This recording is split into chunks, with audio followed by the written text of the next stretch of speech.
Good morning. As you can see around the back of me, it's a bit of a misty, grey, freezing morning here in Sutton-in-Craven. And it's a bit of a misty, grey subject because we're looking at Luke 21 this morning. And I tend to be a bit of a reductionist. So in looking at Luke 21, I broke it down into what's good and what's bad. And I've got to say that the bad sounds really, really bad. Luke 21 talks about signs of the end times and the destruction of the temple. Talks of wars and uprisings and earthquakes, famines, pestilence, persecution and prison, being betrayed by your family and desolation. And it's really, really bad for pregnant women and nursing mothers. So when Phil asked me to look at and give my little thoughts on Luke 21, my initial response was, there's not a lot of jokes here.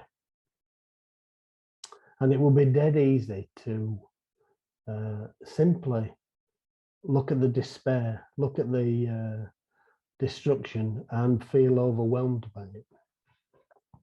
One of the other things that I thought about when we're talking about the destruction of the temple was Annie and I have been lucky enough to do some trips around various parts of the world, and one of which was to Rome.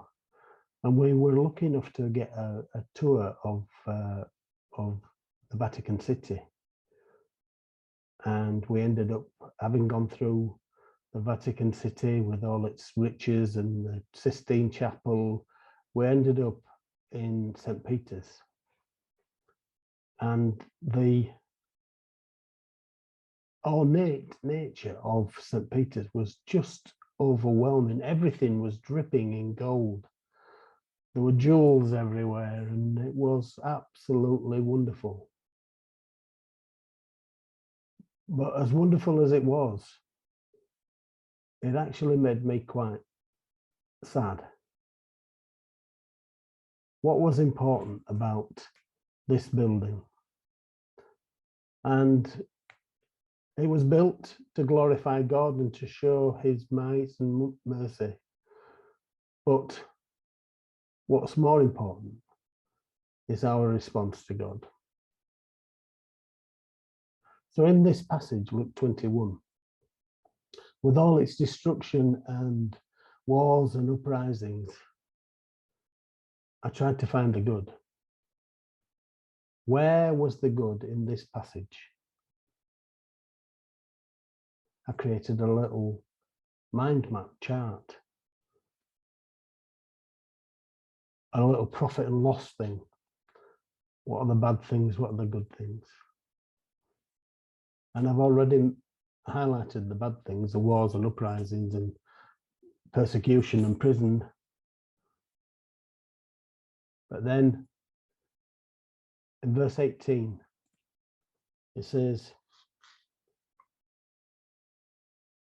but not a hair of your head will perish. Stand firm and you will win life. Stand firm. Verse 27 says, he's coming on the clouds. We know a song about that, don't we? He's coming on the clouds. They will see the Son of Man coming on a cloud with power and great glory. When all these things begin to take place, stand up and lift up your heads, because your redemption is near. And towards the end, verse 36. Be alert. Pray to be able to stand before God. Be always on watch. And pray that you may be able to escape all that is about to happen, and that you may be able to stand before the Son of Man. As the Message puts it, pray constantly, using your strength and wits to make it through, and to end up on your feet before the Son of Man. So the profit and loss here is there's good and there's bad. So a couple of questions. When you look around and see the turbulent times that we're living in, what do you do so that you can stand? And this is a slight answer to the question.